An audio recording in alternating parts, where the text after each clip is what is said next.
Today, I have one question for you. How good are you at being alone? And no, I don't mean with a podcast or YouTube playing in the background. I mean really alone. Just you and your thoughts. This week, I'm back in my hometown of New York City, and it hit me. I never actually learned how to be alone. Loneliness still makes me so deeply uncomfortable. So this week, we're going to unpack how much we spent in New York City, but also the surprising reasons why humans so deeply hate being alone.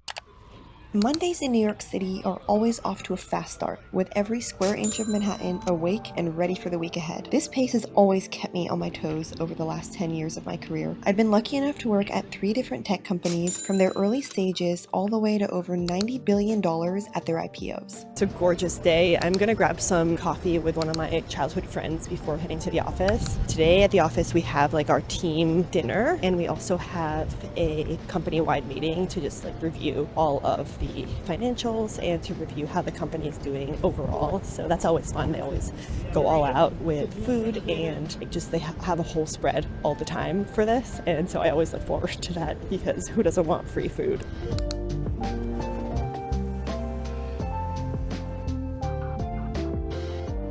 Walking around the city, you are always surrounded by people and life. There are always smells, sounds, and 1,000 different things to look at. The sensory input is infinite, and you'll rarely find a quiet moment, even on the subway at midnight. But over time, I've realized that by growing up in New York City, I never learned to be alone. There was always an uncanny feeling when things got quiet. Silence feels lonely and empty, but I really wish I could appreciate those moments of solitude. This morning, the office was busy for the company meeting. It's always nice to get our entire team together and celebrate our wins and progress as a business. After work, our team went out to get dinner to catch up and get to know each other better. And I finished the day by picking up some summer dresses and then jumped on the subway back to my parents' place on the Upper West Side. As I headed to work this morning in the crowded subway, I thought about how, after growing up in New York City for a really long time, spending moments by myself was actually quite scary. I grew up never being alone. I shared a small apartment with my entire family. We all shared a bathroom, and to this day, I have never had my own bedroom. I've always shared a room with my brother or my roommates, and now my husband. As a result, I've always had this unsettling feeling that if I'm surrounded by silence, something must be wrong. And especially in a big city, I feel like being alone actually feels more unsafe. When you see an empty subway car, you don't go to that subway car. You go to the one that has more people in it. And that's just an innate response that your body has to get to safety. More people is more safety, generally. Okay, so we just left the office, had a very productive day. Now I'm going to do a little bit of wandering around the city, exploring some neighborhoods, and then take myself out to dinner.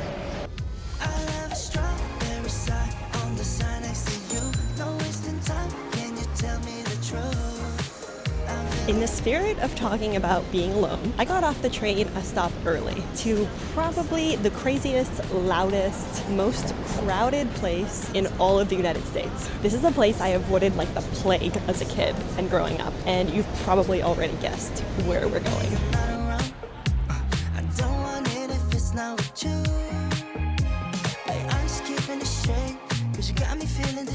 Probably guessed it. We're in Times Square. Every year, 50 million people pass through Times Square. When you walk down 42nd Street, no one knows your story, and you don't know theirs. This anonymity is powerful, but any interaction you have is brief, and it doesn't create that type of connection that'll ease loneliness. This place is probably the worst place in New York City. Don't come here unless you're going to a Broadway show. For real, just skip it. There's so many other incredible places you can visit. Except, I would say the one time it's gorgeous is in the really early morning or right after a snowstorm. We walked through it one time in 2015 after a massive snowstorm. There was literally nobody here. I couldn't fully avoid it though, because I ended up having a job here my senior year of college at Nickelodeon. I was working on the research team, and so I actually ended up coming here 3 to 4 times a week for an entire semester. So you can't always avoid it. I used to work there. So when I think about being alone, I think there's a difference between being alone and having a podcast or a movie going, or being on the phone with someone, and literally being alone without your phone and just with your thoughts. And I feel like that's an important distinction, because with one of those you have a distraction, and with the other one you're truly alone with your thoughts. It's the latter one that I think is the hardest for me, and I think it's probably the hardest for a lot of people, especially nowadays. I think I like being alone more than I like this. I don't know. What do you think? Okay, let's get out of here. I'm gonna hop on a random train and go downtown and find another little neighborhood to explore. Maybe the West Village again, since it's not raining today. Historically, survival depended on our social bonds, so our brains evolved to feel safer in groups and to feel uneasy with solitude. Social bonds provided protection and shared resources. So the rise of the quiet self-reflection in our journals that we love today wasn't historically actually that useful for survival, especially when we evolved to constantly scan the outside world for danger rather than looking inward. But we can change this feeling with some practice. First, let's put our phones away and take ourselves out on a solo date. Go to a cafe, a museum, or a park. No distractions, just yourself.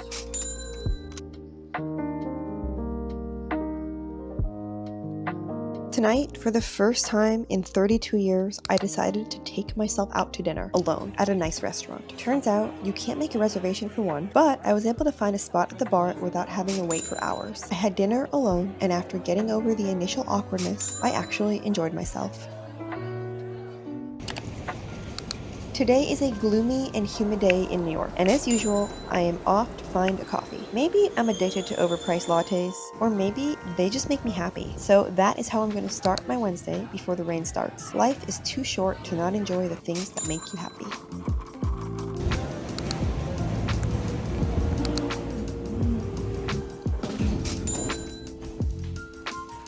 I started the morning with early coffee in Brooklyn to catch that iconic view of the Manhattan and Brooklyn bridges and walk on the cobblestone waterfront streets. While I was growing up, I didn't spend that much time in this neighborhood. Originally, Dumbo was mostly industrial warehouses, factories, docks, and machinery. But in the early 2000s, the zoning of the neighborhood changed from industrial to residential, which made way for its rapid transformation. The rents have since risen to 2 bedrooms, averaging about $7,000 per month.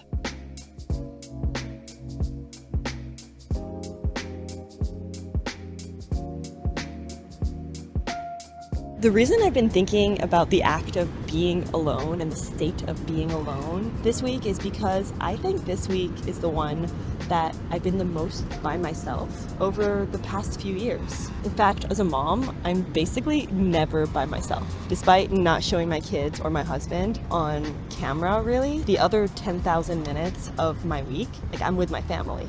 Anyone who has small kids knows you're literally never alone, even when you go to the bathroom. I just finished up with work, and of course I want to explore a new neighborhood, but can't do that without a destination. No, that would be psycho. As I'm walking, my instinct is to reach for a podcast. Too often, our reaction to the awkwardness of being alone is to reach for our phones. But next time, stop and look around instead. Take note of the colors, the sounds, and the sights. Walk without a podcast playing and let the discomfort be part of the practice. It's not a true New York City experience if you don't almost get hit by a city bike every single time you cross the street. It just isn't. It's a rite of passage. It's gotta happen every single time you cross the street.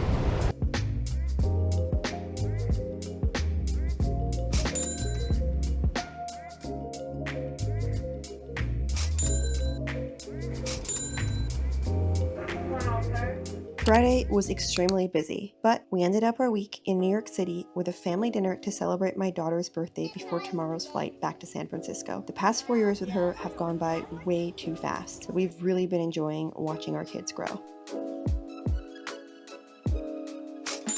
And there you have it, how I spent a total of $650 in New York City this week. And as it turns out, I don't actually like being alone, but I'm lucky. My days are filled with people I care about, a family who brings joy and laughter, friends who always show up for a good time, and colleagues to work on challenging problems with. So when I do get those quiet moments by myself, they end up feeling even more meaningful. If you've ever felt embarrassed about not wanting to be alone, don't be. There's a reason solitude can feel uncomfortable. It's wired into our human instincts. We're meant to connect, so wanting company isn't a weakness. It's human.